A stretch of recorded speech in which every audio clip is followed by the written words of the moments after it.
Guys, good morning. So magdaning po tayo ng langka.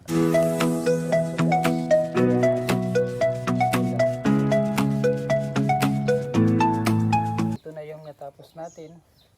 Nalagyan na natin sa paso guys. Patdiligan natin araw-araw para mabuhay siya.